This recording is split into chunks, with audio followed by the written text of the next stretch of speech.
औरतें अपनी अलग-अलग नमाज़ पढ़ें, लेकिन अगर कोई हाफ़िज़ बालिग़ आदमी लड़का या कोई और ज़्यादा उम्र का आदमी मिल जाए, हाफ़िज़ हो, वो तरावीह में कुरान सुना दे उनको पर्दे के एहतिमाम के साथ, तो उसकी गुंजाइश होती है। या कोई बच्ची हाफ़िज़ कुरान हो, तो वो दीगर औरतों को तरावीह की जमात में कुरान पाक सुना सकती हैं। जी, जी। ये एक सवाल हमारे पास इसी को लेकर और जो है फैज़ान साहब का दिल्ली से है और वो जानना चाहते हैं कि इस मुबारक महीने में जब नमाज़ तरावी के एहतमाम की बात होती है, तो बहुत सारे शहरों में कहीं पर जो है 27 दिन में कुरान पाक को ख़त्म किया जा रहा है, कहीं पे 15 दिन में। कुछ जगहों पर शबीना होता है और कुछ जगहों पर ये भी हो रहा है कि लोग पहले हफ़्ते में ये कुरान पाक की नमाज़ जो है तो उसको पढ़ लेते हैं, फिर वो मस्जिदों की तरफ रुख नहीं करते। तो इसके लिए जो है बताएँ कि क्या हुक्म है? देखिए, पूरे रमज़ान तरावीह पढ़ना, पूरे रमज़ान, जी। ये अलग सुन्नत है और तरावीह के अंदर एक बार कम से कम कुरान पाक का सुनना या जी, जी। पढ़ना, ये एक अलग सुन्नत जी, है। चाहे मुख्तसर दिनों में सुने या पूरे महीने तक सुनते रहें। जी। अगर मुख्तसर दिनों में सुन लिया है, तो अब ऐसा नहीं है कि वो उनकी बाकी दिनों की नमाज़ें माफ़ हो गईं, जी। बल्कि पूरे उसी जज़्बे के साथ, उसी एहतराम के साथ पूरे महीने रमज़ान की तरावीह पढ़ना चाहिए। जिन लोगों को सफ़री ज़रूरत दरपेश होती है, या और कोई वजह होती है कि जिसकी वजह से वो चाहते हैं कि कम दिनों का कुरान पाक सुन लें, तो उसकी गुंजाइश होती है। 27 दिन का होना ज़रूरी नहीं है, जी। कम दिन में भी कुरान पाक, लेकिन बाकी दिनों में उसी जज़्बे और एहतराम के साथ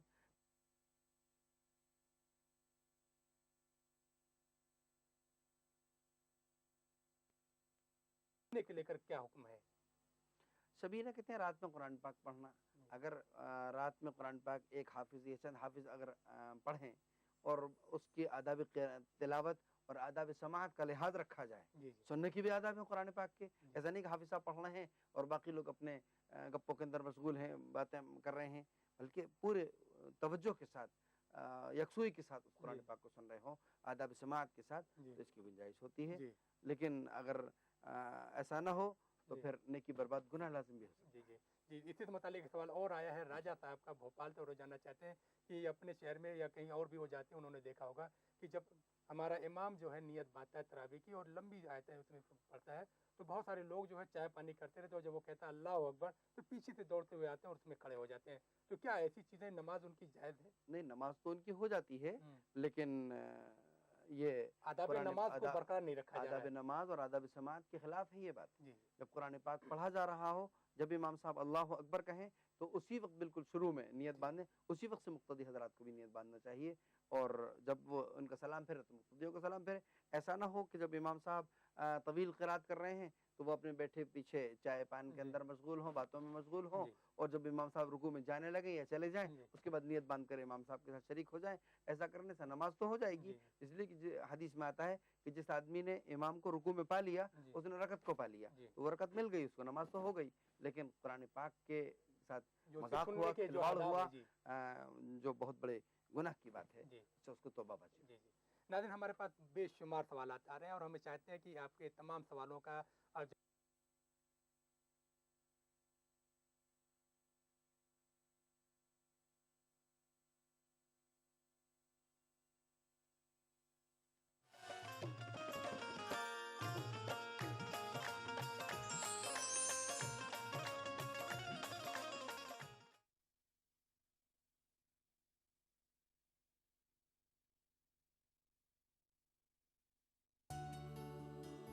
क्या खास है आज इफ्तार में? Brown and Polson custard powder इफ्तार खास बनाए। कभी छोटी सी शरारत बन जाए आफत और जिंदगी is good TT innerwear TT is good. क्या खास है आज इफ्तार में? Brown and Polson custard powder इफ्तार खास बनाए। एक्वालाइट परिवार की तरफ से आप सबको रमजान मुबारक। क्या खास है आज इफ्तार में? Brown and Polson custard powder इफ्तार खास बनाए। Turn off the lights and lock the door. बस मैं और तुम नहीं और कोई. Your smell's a passport that sets me free. Oh yeah. Monet passport perfume. Keep the spark alive. क्या खास है आज इफ्तार में? Brown and Polson custard powder इफ्तार खास बनाए। मुस्कुराहटों का मौसम लेकर आने वाली है ईद।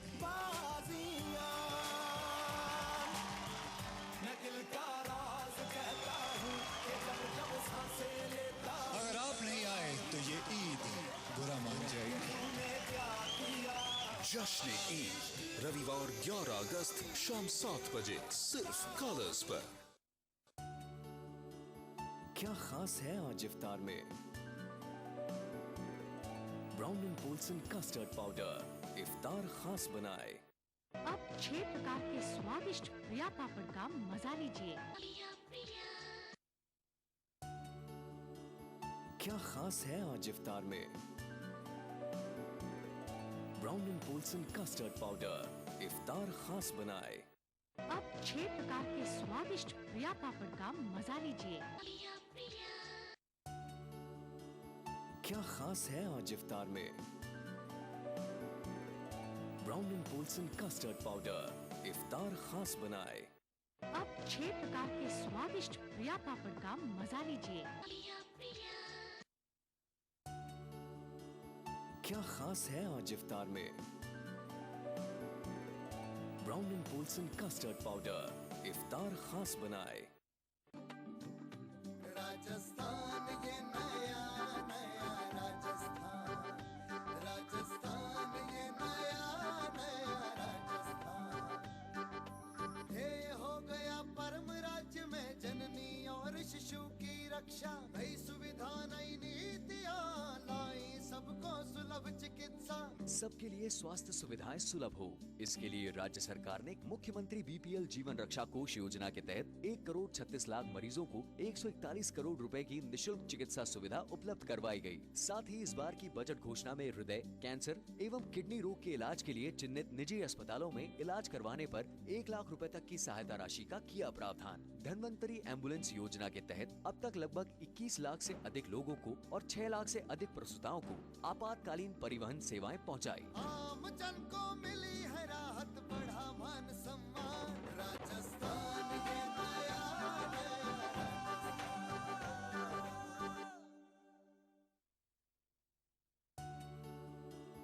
क्या खास है आज इफ्तार में? Brown and Polson custard powder इफ्तार खास बनाए। अब 6 प्रकार के स्वादिष्ट प्रिया पापड़ का मजा लीजिए। क्या खास है आज इफ्तार में? Brown and Polson custard powder इफ्तार खास बनाए। अब 6 प्रकार के स्वादिष्ट प्रिया पापड़ का मजा लीजिए। क्या खास है आज इफ्तार में? Brown and Polson custard powder इफ्तार खास बनाए। अब 6 प्रकार के स्वादिष्ट प्रिया पापड़ का मजा लीजिए। क्या खास है आज इफ्तार में? Brown and Polson custard powder इफ्तार खास बनाए। अब 6 प्रकार के स्वादिष्ट प्रिया पापड़ का मजा लीजिए। क्या खास है आज इफ्तार में? Brown and Polson custard powder इफ्तार खास बनाए। रमजान की इबादतों का सिला, ईद उल फित्र का दिन, बड़ों की शफकतें, बच्चों के दमकते चेहरे, प्यार, मोहब्बत और मुबारकबादें। लेकिन इससे पहले कैसे होगा चांद का दीदार, क्योंकि चांद जा छुपा है कहीं बादलों के पार। नाजरीन, हम लेकर आ रहे हैं हिंदुस्तान के मुख्तलिफ शहरों से हिलाल ईद का रास्त टेलीकास्ट 8 अगस्त बरोज जुमेरात शाम 5:45 से सिर्फ ETV उर्दू पर। इस प्रोग्राम को पेश करने में ताउन कर रहे हैं नूरानी तेल, आ से वाह, क्या बात है। मशहूर wholesale ladies footwear Kashmir chappals private limited. Dehlvi remedies का ब्रेनो। रमजान के इस मुबारक महीने में आप सबको केवी जानी का आदाब। इस माहे मुकद्दस में जुड़िए हमारे साथ। हेलो, अस्सलाम वालेकुम। वालेकुम सलाम। रमजान रोजे आपको मुबारक हो। दिल ने ये कहा है दिल से, उल्फत हो गई है तुमसे। हम दो नात खवालियों और गजलों की हसीन सौगात। दिल से हर पीर से सनीचर सुबह 9 बजे।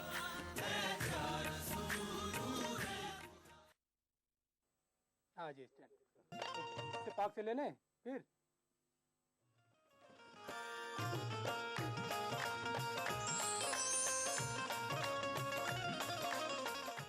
ओके, आप मुझे बता देना नात कब लेनी है। ठीक है, बहुत सारे नाज़रीन, ब्रेक के बाद एक बार फिर आप सबका खैर मकदम और आप देख रहे हैं हमारा खास प्रोग्राम इफ्तार टाइम। नाज़रीन, इफ्तार की बात हो, माह रमज़ान की बात हो, माह रमज़ान के 3 अशरों की बात हो, तो हम देखते हैं कि हर कदम पर अल्लाह तबारक ताला ने जिस तरह से कुरान को ये कहा गया है, इस्लाम को दीन फितरत कहा गया है, अल्लाह ने हर चीज़ फितरत के मुताबिक रखी है ताकि इंसान जो है जो बना इंसान को जो उसने तमाम चीज़ें दी हैं उसके मुताबिक अपने अहकाम को, अल्लाह के अहकाम को अदा कर सके। यहाँ पर मुफ्ती साहब हमारे पास बहुत सारे सवालात आ रहे हैं और सवालात में एक सवाल जो है आयशा साहिबा का पिता है मेढक से, और वो जानना चाहते हैं कि उनके पास जो है कोई नहीं है, उनके घर में सिर्फ वालदा है और उनको जो है 500 रुपये पेंशन की रकम मिलती है और जिसमें उनका गुजर बसर होता है, तो क्या ऐसी सूरत में उनके ऊपर फितरा जो है लाजिम होगा? सिर्फ 500 रुपए ही अगर उनके पास आमद है तो इसमें तो गुजर बसर भी नहीं हो पाता है और गरीबों पर सदका फितर अल्लाह ताला ने वाजिब नहीं किया है। बल्कि अगर वो इसी कंडीशन की हैं तो उनको सदका फितर दिया जा सकता है। जी, सदका फितर उनको देना नहीं है बल्कि सदका फितर वो ले सकती हैं।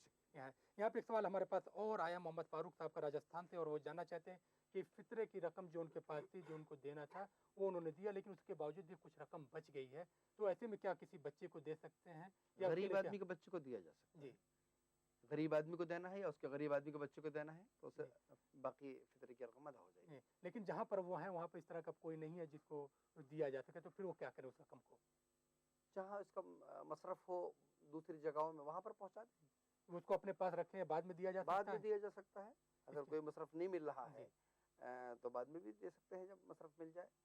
तो इसके लिए कुछ वक्त की वो नहीं कोई वक्त मुकर्रर नहीं है। बेहतर तो ये था कि ईद की नमाज से पहले सदका फितर अदा किया जाता, लेकिन अगर ईद की नमाज से पहले सदका फितर अदा नहीं किया जा सका है तो वो माफ नहीं हुआ। जितने जल्दी मुमकिन हो उसका मसरफ तक पहुंचा देना चाहिए। जी, इसी से मुतालिक सवाल हमारे पास जमील साहब का बुरहानपुर से आ रहा है और वो जानना चाहते हैं कि ये ईद से पहले अदा करने के पीछे क्या मकसद है, इससे को जो है क्या अल्लाह तबारक ताला या इस्लाम जो क्या चाहता है कि इससे पहले अदा किया जाए? इससे पहले ये चाहा गया है असल में कि मालदार लोग तो अपने खुशियाँ मनाएंगे, उनके पास तो मालो दौलत सब कुछ है, उनके बच्चे भी अच्छे अच्छे कपड़े, जूते, मोजे सब कुछ पहनेंगे। गरीब बेचारा उसी महल्ले में रहता है, उसके बच्चे अफसोस करेंगे, वो गरीब आदमी भी अफसोस करेगा कि अगर मेरे पास पैसा होता तो आज मेरे बच्चे भी नए कपड़े पहन रहे होते।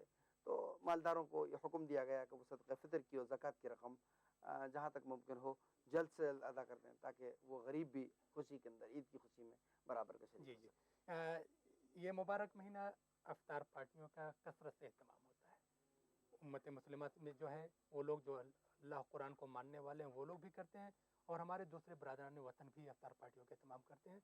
अफ्तार पार्टियों को लेकर रिजवान साहब का नागपुर से सवाल आया है कि अफ्तार जो है किस तरह के पैसे से की जानी चाहिए? हलाल पैसे से इफ्तार किया जाना चाहिए और इसको सियासत को इसमें शामिल नहीं करना चाहिए। सियासी पार्टी नहीं बनाना चाहिए इफ्तार पार्टी को, ये तो आजकल सियासी पार्टी बना दी गई है इसको बाकायदा।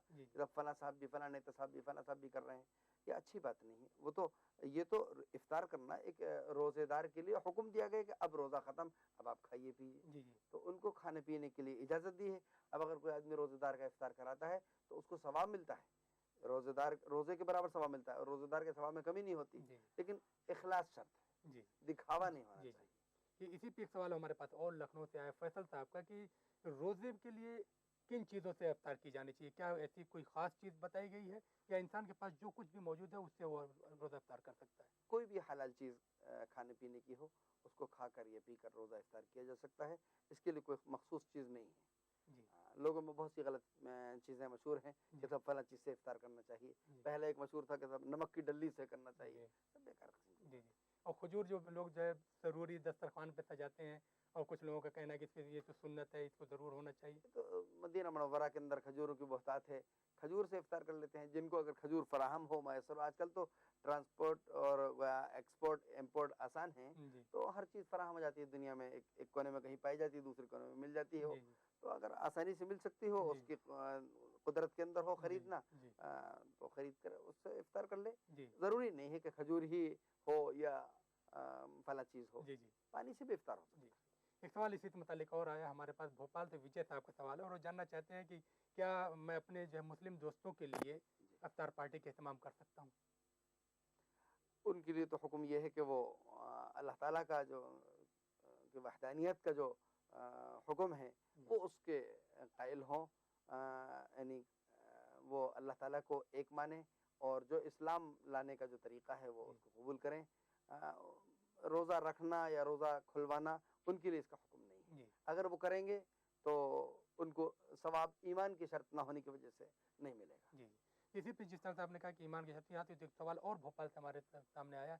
अंसार साहब को जानना चाहते हैं कि अगर रोज़ा कोई इंसान किसी दूसरे को रोज़ा इफ्तार की दावत देता है, तो क्या दावत देने वाले की जो सवाब है वो कम हो जाएंगे?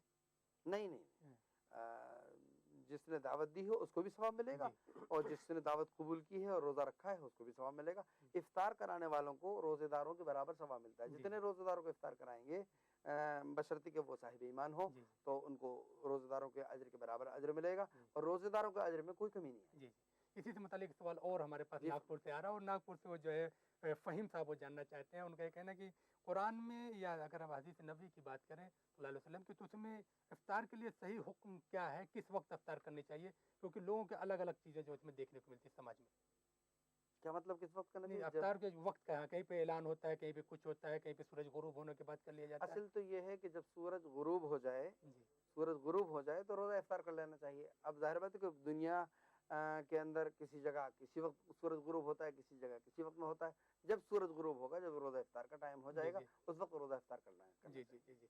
एक सवाल हमारे पास आयशा साहबा का दुबई से आ रहा है, और वो जानना चाहती है कि वो हिंदुस्तान से निकली तो इसके मुताबिक उन्होंने तहरी की, उसके बाद सफ़र हुआ, अब वो दुबई पहुंच चुकी हैं, तो उनके इफ्तार जो है का वक्त क्या होगा, दुबई का या हिंदुस्तान के टाइम के मुताबिक? इफ्तार के वक्त में वो जहाँ होंगी वहाँ का एतबार होगा। अगर दुबई में थोड़ा ताख़ीर से इफ्तार का वक्त हो रहा है तो वो ताख़ीर से ही इफ्तार करेंगी जब वहाँ टाइम होगा। और अगर हिंदुस्तान के वक्त से पहले ही कहीं टाइम हो जाता है मिसाल के तौर पर, और वो वहाँ पर पहुँची हैं, तो वहाँ का एतबार होगा, उसी वक्त वो पहले ही इफ्तार कर लेंगी। फिर मतलब उन पे तायुन जो है दुबई के वक्त औकात का होगा, हिंदुस्तान के औकात जो है उसकी लाजमियत जो है वहाँ पे ख़त्म हो गई, क्योंकि उस सफ़र का जो मामला है। अच्छा, इसमें एक सवाल और हमारे पास जो है आदम साहब का जो यहाँ से आ रहा है लखनऊ से, और वो जानना चाहते हैं कि कुरान में ये कहा गया कि जहाँ पर आप नमाज़ पढ़ रहे हैं, जब अल्लाह के सामने आप जाएंगे हशर के मैदान में, तो ज़मीनें गवाही देंगी कि आपने यहाँ पर नमाज़ पढ़ी है। और जो लोग सफ़र कर रहे हैं और वहाँ पर इस तरह के एक जो है इंतज़ामात नहीं हो पाते हैं, कुछ लोग बैठ के बर्थ पे नमाज़ पढ़ लेते हैं, कुछ लोग चलती हुई गाड़ियों में जो है अपनी टैक्सी में दूसरी गाड़ी में नमाज़ पढ़ रहे हैं, तो ऐसी जगहों पर जो नमाज़ पढ़ी जा रही है उसके बारे में बताएं क्या है? अगर बस में या टैक्सी वगैरह में सफ़र कर रहे हैं तो उतर कर नमाज़ पढ़ना चाहिए। जिस जगह नमाज़ पढ़ेंगे वो जगह गवाही देगी। और अगर ट्रेन के अंदर हैं तो ट्रेन के अंदर तो जहाँ भी जगह मिले नमाज वहाँ पढ़ी जा सकती है। ट्रेन में जैसे गेट के पास जगह होती है या दो बर्तों के दरमियान जगह होती है, वहाँ नमाज पढ़ी जाए। और बैठकर अगर जिक्र करेंगे तो वो जिक्र भी तो इबादत है। वो पूरी जगह जो है जहाँ जहाँ से ट्रेन गुजर रही होगी, रेल गुजर रही होगी, और वो जो शजर व हजर उस जिक्र की आवाज़ को सुनेंगे, या वहाँ जिक्र किया जा रहा होगा, अल्लाह ताला जानने वाले हैं, फरिश्ते उसको लिख रहे हैं, तो वो जगहें उसकी गवाही देंगी। एक सवाल हमारे पास विदिशा से एहसान साहब का आया, और वो जानना चाहते हैं कि जब इस्लाम दीन फितरत है, इसमें एक एक हुक्म अल्लाह ने फितरत के के मुताबिक इंसान के सामने रखे ताकि इंसान उसको अदा कर सके, उसको कोई दिक्कत ना आए, और इसीलिए उसको दीन फितरत भी कहा गया है। तो वो ये जानना चाहते हैं कि जब हम माह रमज़ान की बात करते हैं, इसके तमाम 3 अशरों की बात करते हैं, तो ये जो रोज़ा रखा जाता है तो इसके साइंटिफिक फ़ायदे क्या, तिब्बी फ़ायदे क्या हैं? तिब्बी एतबार से भी यानी किसी बड़े हकीम जालिनूस से किसी ने पूछा कि बदन की सेहत किस चीज़ में है, तो उसने कहा भूखा रहने में। और रोज़े के अंदर यकीनन कुछ न कुछ वक्त तो भूख की हालत में गुजरता है, तो रोज़ा जो है वो बदन की सेहत के लिए बहुत मुफीद चीज़ है। वैसे भी आजकल लोग अपना किसी तरीके से वजन बढ़ रहा है, उसको कम करने के लिए खाना कम खा रहे हैं, कुछ और मतलब मुख्तलिफ तरीके इख्तियार कर रहे हैं, सबसे अच्छा तरीका रोज़ा रखना है कि इसके अंदर बदन की सेहत भी रहती है और हम खुरमा हम सवाब, यानी वो बदन की सेहत भी हुई और सवाब भी मिला। जी, एक साथ दो काम हो गए। यहाँ पे एक सवाल हमारे पास जो है, देखते हैं कि अशरे आखिर जब होता है इसमें शब कद्र होती है और अल्लाह ने इस आखिरी अशरे को ये कहा है कि इसमें जहन्नम की आग से खलासी है, मतलब इससे निजात का मामला है। इसलिए हमारे पास 4 जो है शबाना, मुमताज़, अफीफ़ा और ज़ोहरा साहिबा कलकत्ता से पूछना चाहते हैं कि शब कद्र की ख़ास इबादत क्या है? कोई ख़ास इबादत तो शरीयत ने मुकर्रर की नहीं है, जिस इबादत में दिल लगता हो वो इबादत करना चाहिए। और अगर वो उस रात को मुख्तलिफ इबादतों पर डिवाइड कर लें कि कुछ वक्त नवाफिल में, कुछ तिलावत में, कुछ ज़िक्र में, कुछ इस्तिग़फ़ार में, कुछ तौबा में, तो पूरी रात भी आराम से गुजर सकती है। या जब तक इबादत में दिल लगे वो उस वक्त तक इबादत की जाए। ख़ास तौर से इस रात में अल्लाह ताला से तौबा करना चाहिए, माफ़ी मांगना चाहिए। जैसा कि इससे पहले भी जिक्र किया कि हज़रत आयशा सिद्दीक़ा रज़ियल्लाहु तआला अन्हा ने हुज़ूर से पूछा था कि इस रात में अगर मुझे मालूम हो जाए कि शब कद्र है तो क्या मांगूं? आपने फरमाया तुम कहो अल्लाहुम्मा इन्नका अफ़ुव्वुन तुहिब्बुल अफ़्व फ़अफ़ु अन्नी। अल्लाह आप माफ़ करने को बहुत पसंद करते हैं, माफ़ फरमाते हैं, आप हमें माफ़ फरमा दीजिए। जी, तो इंसान को हर कदम पर अल्लाह से अपने गुनाहों की तौबा करनी चाहिए, अपनी माफ़ी चाहिए। यहाँ पर हमें देखते हैं मुफ्ती साहब की जो है इस मुबारक महीने को अल्लाह ने 3 अशरों में बाँटा, अशरे रहमत, अशरे मग़फ़िरत और तीसरा जो है जहन्नम की आग से खलासी का। तो ये 3 अशरे जो बाँटकर अल्लाह जो है बंदे को क्या तरग़ीब देना चाहता है, क्या कहना चाहता है तीनों अशरों से अलग-अलग करके? इसके मुतालिक ये सवाल जो है हमारे पास रईसा साहिबा ने भोपाल से और ज़ाहिदा साहिबा ने इंदौर से पूछा है। असल में ये महीना पूरा के पूरा अल्लाह ताला की तरफ से मेहरबानियों का है। और जो लोग नेक लोग होते हैं उनको तो शुरू ही से रहमत शुरू हो जाती है। और जो कुछ थोड़े गुनहगार हैं तो कुछ दिन का रोज़ा रखने के बाद उनकी मग़फ़िरत और उनके साथ मेहरबानियों का सिलसिला शुरू होता है। कुछ और ज़्यादा गुनहगार होते हैं तो वो आखिर अशरे के अंदर अल्लाह ताला की तरफ से मेहरबानी होती है कि उनको भी जहन्नम से आज़ाद किया जाता है। वो रोज़ा रख रहे हैं, इबादत कर रहे हैं, माफ़ी मांग रहे हैं, अल्लाह ताला से तौबा कर रहे हैं, तो उनकी तौबा फिर अब यहाँ से शुरू हो जाती है। अल्लाह ताला उनको जहन्नम से आज़ाद करना शुरू कर देते हैं। अल्लाह ताला इस माह मुबारक की जो बरकतें हैं और इसकी जो अल्लाह ताला की तरफ से मेहरबानियाँ हैं उसमें हम सबको शामिल फरमाएं। इस तरह से हम देखते हैं कि अल्लाह ताला ये चाहता है बंदों से कि तुम किसी न किसी तरीके से मेरी तरफ राग़िब हो। वो अशरे रहमत भी बताता है, अशरे मग़फ़िरत भी बताता है और जहन्नम के आग से जो है खुलासे की रास्ता भी अल्लाह ने बताया। बस ये चाहता है कि बंदा किसी तरह से उसकी तरफ लो लगाए और जब बंदा उसकी तरफ आएगा तमाम चीज़ें जो है वो खुद ब खुद, क्योंकि वो रहीम है, वो करीम है, वो देने वाला है, वो जो देता है। नाज़रीन हमारे पास बहुत सारे सवालात आ रहे हैं और वक्त की कमी की वजह से हम तमाम सवालों को शामिल नहीं कर सके। नाज़रीन वक्त हो चला है आपसे इस प्रोग्राम को वाइंड अप करने का, आपसे रुख़्सत होने का, लेकिन चलते चलते हम अपने नात ख़्वां अब्दुल दानी साहब से गुजारिश करेंगे कि वो खूबसूरत नाते पाक का नजराना पेश करें। सबसे प्यारा या नबी, सबसे प्यारा कमली वाले आका तुमरा नाम, ओ नबियों के इमाम, ओ नबियों के इमाम। तुम पे दुरूदो, तुम पे दुरूदो का नजराना भेजूं सुबह शाम, ओ नबियों के इमाम, ओ नबियों के इमाम। तैबा की गलियों में घूमूं और जाली को चूमूं, जिक्र नबी में झूमूं, मैं जिक्र नबी में झूमूं। प्यारे नबी जी मुझको बुला लो,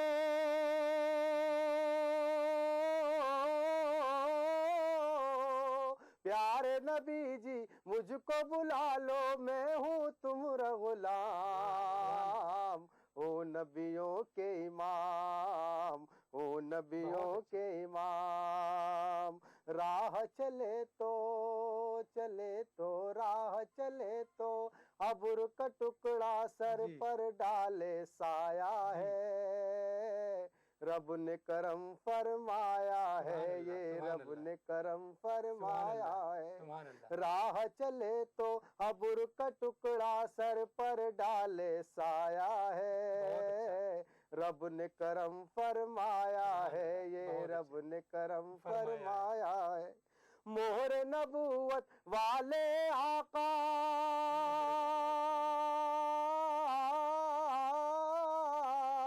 मोहर नबूवत वाले आका, तुमको मेरा सलाम। ओ नबियों के इमाम, ओ नबियों के इमाम, सबसे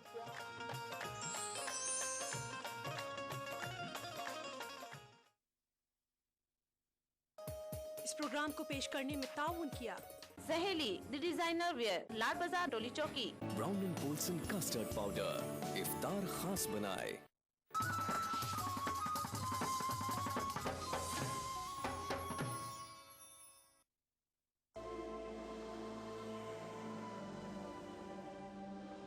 इंसान सदियों से जेवरात इस्तेमाल कर रहा है अपनी जीनत और शख्सियत के निखार के लिए। बतौर मुसलमान हम पत्थरों और कीमती धातों की अहमियत और अफादियत को मानते हैं। इन तमाम बातों को मद्देनजर रखते हुए कोरल ब्रांड्स लाया आपके लिए अनमोल और नायाब तर्ज का एक लॉकेट। खालिक कायनात के इसमें मुबारक वाला अमेरिकन डायमंड कट स्टोन से मुज़य्यन ये हसीन जाज़बे नजर 1 ग्राम माइक्रो गोल्ड प्लेटेड लॉकेट और चेन, यूनिक सिंगापुरी डिजाइन। ये लॉकेट आपकी शख्सियत को अपनी दमक और एक्स्ट्रा ग्लिटरिंग पावर से ऐसे निखारेगा कि हर देखने वाली आंख दंग रह जाएगी। ये लॉकेट महज जेवर ही नहीं बल्कि खास अंदाज से जुड़े डायमंड कट अमेरिकन स्टोन्स का अनोखा करिश्मा है।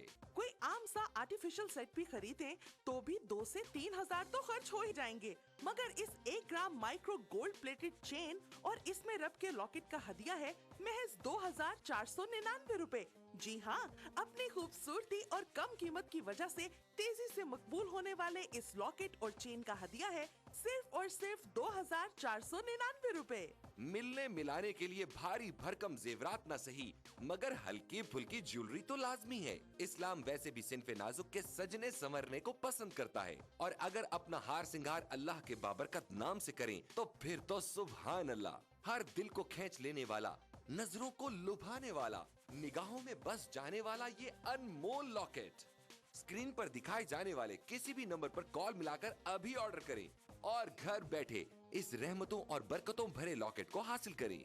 इसकी मार्केट वैल्यू इससे कहीं ज्यादा है मगर रिश्ता अकीदत की वजह से इसका हदिया है सिर्फ और सिर्फ 2499 रुपए। फोन लाइन मसरूफ मिलने या कॉल वेटिंग की सूरत में अपना नाम और शहर का नाम लिखकर किसी भी दिए गए नंबर पर SMS कर दें। हमारा नुमाइंदा फौरन आपसे राब्ता करेगा। जरा सोचें, 2-2.5 हजार में आता क्या है? अगर हर कोई आपसे मुतासिर हो, तारीफ करे, पूछे कहाँ से लिया, कहे उफ कितना सज रहा है तुम पे, तो आपको कैसा लगेगा? इसे दफ्तर में, दुकान पर, घरों में, काम की जगह पर गर्ज कहीं भी पहना जा सकता है। ये वसीला सवाब भी है और बाइस रहमत, बरकत और फजीलत भी। अपने मुनासिब साइज की वजह से ये मर्द और खवातीन दोनों को बहुत जचता है। इन तमाम नगीनों की तादाद और तरतीब बहुत ही खास अंदाज में रखी गई है। इनके नायाब चुनाव में इनकी तासीर और अहमियत का बहुत ख्याल रखा गया है। Super emerging premium quality technology से 1 ग्राम गोल्ड प्लेटिंग के जरिए इस लॉकेट की बेहतरीन धात को महफूज कर दिया गया है जो सोने से भी बढ़कर शानदार और चमकदार है और इसमें जड़े white diamond cut American stones को उसी टेक्नोलॉजी पर तराशा गया है जिस पर दुनिया के अब तक के सबसे कीमती हीरो को तराशा गया है। इससे खारिज होने वाली रोशनी कई रंगों में तकसीम हो जाती है और चाहे रोशनी ज्यादा हो या कम, ये नायाब जरकून मुसलसल झिलमिलाते रहते हैं। इस लॉकेट और चेन की सतह इस कदर आला मयार की है कि पहनने में नर्म, मुलायम और बहुत कंफर्टेबल है। सच कहते हैं, सब कुछ फानी है, कुछ न रहेगा, बस रहेगा तो नाम अल्लाह का। इसलिए कभी पुराना न होने वाला ये लॉकेट नमी के असरात से पाक, मरी की शदीद सर्दी हो या सिपी की चिलचिलाती गर्मी, इस लॉकेट पर कोई असर नहीं पड़ेगा। इसकी शानदार माइक्रो गोल्ड प्लेटिंग की वजह से ये हमेशा पहले दिन की तरह चमकदार रहेगा। बारिश का पानी या पसीना भी इसकी दमक और सुनहरी रंगत का कुछ बिगाड़ नहीं सकते। सारा साल हर मौसम और हर तरह के हालात में इसकी शान और शौकत पर आंच नहीं आ सकती। तुर्की के अजीम तरीन खत्तात इब्नुल हसन रोमी के शाहकार फनपारे से लिया गया अरबी का ये नायाब रस्मुल खत इसमें रब की अजमत और बड़ाई का शानदार नमूना है। इसे हूबहू ऐसा बनाना नफासत और आला कारीगरी की एक अनमोल मिसाल है, जबकि हदिया है सिर्फ और सिर्फ 2499 रुपए। मगर ठहरिए जनाब, यही नहीं, अगर आप आज ही की तारीख में और अभी कॉल मिलाकर ऑर्डर बुक करवाएंगे तो आपको एक और लॉकेट और चेन। जी हाँ, एक और लॉकेट और चेन का तोहफा मिलेगा आपको बिल्कुल फ्री। तो सोचना कैसा? आपकी अब तक की ज्वेलरी कलेक्शन में ये सबसे मुमताज और हसीन लगेगा और इसका हदिया है